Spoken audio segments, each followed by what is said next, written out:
This is not a book review. This is not passive listening. This is an actionable book summary for execution, designed so you don't just understand ideas, you install them. Most people consume knowledge like entertainment. They highlight quotes, they nod in agreement, then nothing changes. This series is different. Here, we extract principles. We test them. We apply them within 7 days. Because the goal is not to be informed, it's to be transformed. Today's book, Mindset, The New Psychology of Success by Carol S. Dweck. And this one has the power to completely rewire how your team thinks, how your students perform, and how you lead. Now let me tell you a story. A young employee joins a fast-growing company. She's smart, top of her class, praised her whole life for being gifted. First major presentation, it doesn't go well. A senior leader questions her analysis. Another suggests improvements. The room is quiet. That night she doesn't think, I need to improve. She thinks, I'm not as smart as they thought. The next week, she avoids speaking up. She chooses safer tasks. She works harder, but only on things she already knows she can win. Nothing changed about her intelligence, but everything changed about her identity. Here's the real question. When people struggle, do they see a challenge or a verdict? In Mindset, psychologist Carol S. Dweck proposes one transformative idea. The belief you hold about your abilities determines the trajectory of your life more than the abilities themselves. She identifies 2 core operating systems. Fixed mindset, abilities are static. Growth mindset, abilities can be developed. This is not motivational language. It is backed by decades of research across education, sports, business, and relationships. In a fixed mindset, success proves you're worthy. Failure exposes you. In a growth mindset, success is progress. Failure is data. And in a world where industries evolve yearly, where AI reshapes work, and where adaptability determines survival, your mindset is no longer a personal preference. It is a strategic advantage. As you listen, don't ask, do I agree? Ask, where is my fixed mindset quietly running my decisions? Core Principle 1. Your interpretation of ability shapes your behavior. People with a fixed mindset believe talent is carved in stone. You either have it or you don't. So what happens? They avoid challenges. They fear feedback. They surround themselves with people who make them feel superior. Growth-minded individuals believe ability is built, so they pursue difficulty. They seek stronger peers. They treat feedback as refinement. In Dweck's research, students transitioning to junior high often saw grades drop. Those with a fixed mindset interpreted struggle as proof they weren't smart. Those with a growth mindset interpreted struggle as proof they were stretching. Same environment, different belief, different outcome. This week, identify one area you've been avoiding because you might not be good at it. Schedule deliberate practice on it 3 times within 7 days. No performance goal, only improvement. Core Principle 2. Failure is information, not identity. In a fixed mindset, failure becomes personal. I failed becomes, I am a failure. This creates what Dweck calls the somebody-nobody syndrome. If I win, I'm somebody. If I lose, I'm nobody. So people stop risking. They protect reputation instead of expanding capacity. Even elite athletes fall into this trap. Some, after winning championships, avoid future challenges to preserve status. But growth-minded champions, like Michael Jordan, viewed setbacks as fuel. Jordan was cut from his high school varsity team. That moment did not define him. It disciplined him. For the next 7 days after every mistake, write 1 sentence. What is this teaching me? No self-judgment allowed, only extraction. Core Principle 3. Praise shapes identity. Dweck's experiments revealed something shocking. Children praised for intelligence became risk-averse. Children praised for effort became resilient. Why? If you tell a child you're so smart, they begin protecting that label.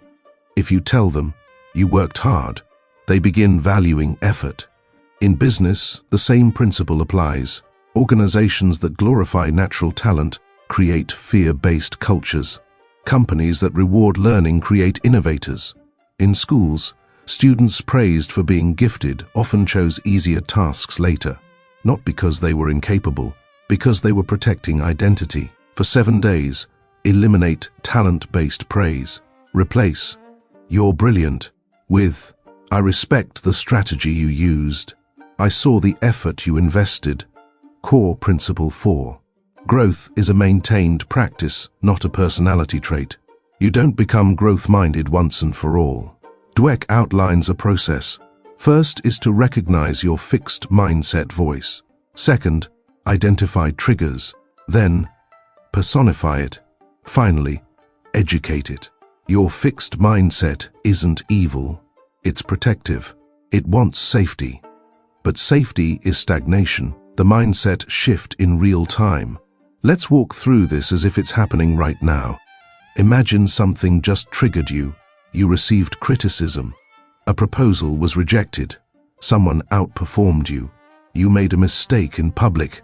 You feel the shift in your body. Tension, defensiveness, embarrassment. Step 1. Pause the reaction. Before you respond externally, pause internally. Take one breath. Do not argue. Do not justify. Do not retreat. Just pause. Now ask, what is the voice in my head saying right now? Step 2. Identify the fixed voice. Listen carefully. It might sound like, "I'm not good at this. They probably think I'm incompetent. I shouldn't have tried. I need to prove myself. I can't let them see weakness." Don't judge it. Just identify it. Say internally, "That is my fixed mindset speaking." Step 3. Separate identity from event. Now clarify the situation. Say, "This is an event, not a verdict. You made a mistake. That does not mean you are a mistake. You lacked skill in this moment. That does not mean you lack ability." Detach identity from outcome. Step 4. Activate the growth response. Now ask the second question. What would growth say instead? It might say, "This is feedback. This shows me where I need refinement. This is uncomfortable, which means I'm stretching. I can improve this with strategy and effort." Growth does not deny difficulty. It reframes it as development. Step 5. Choose the aligned action. Now ask the final and most important question. What action aligns with growth right now?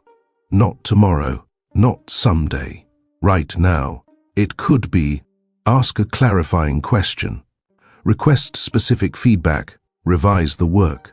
Schedule deliberate practice. Study the skill gap. The action may feel uncomfortable. That is the point. Comfort protects identity. Action builds capability. Step 6. Reinforce the new pattern. After you act, reflect briefly. Say, "I chose growth over protection." That reinforcement is critical, because mindset is not changed through ideas. It is changed through repeated behavioral choices. Trigger. Pause. Notice the voice. Name it. Separate identity from event. Reframe with growth language. Choose one aligned action. Reinforce the choice. That is the discipline. Not suppressing fear, not pretending confidence, but consciously choosing development over defense. And every time you run this flow, you weaken the fixed script and strengthen the growth one. Common misunderstandings of this book. Misunderstanding 1. Growth mindset means just try harder. No. It means use better strategies, seek feedback, and refine effort intelligently. Misunderstanding 2. Some people are 100% growth-minded. No. We all fluctuate depending on context. Career, relationships, leadership. Misunderstanding 3. Talent doesn't exist. Dweck never denies differences in starting points. She argues talent without development plateaus quickly. Mindset determines how far talent travels. If you are an educator, you are shaping identities daily. If you are a leader, you are designing belief systems inside your organization. If you are an entrepreneur, Your growth ceiling is your mindset ceiling. For the next 7 days, choose growth over protection, learning over labeling, progress over proving, because the real risk is not failure. The real risk is staying the same. If this summary challenged you, don't just like the video, execute it. Comment below. Growth over protection. Share this with someone who needs to stop defending their intelligence and start developing it. This channel is for active learners, not passive consumers. And if you want more principle-based execution breakdowns like this, subscribe and turn on notifications. We don't read to feel smart. We read to build capacity. One final sentence to remember. Your potential is not predetermined, it is practiced. Join now in 7 days execution challenge.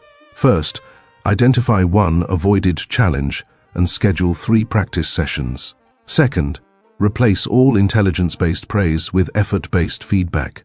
Next is after every mistake, document the lesson extracted.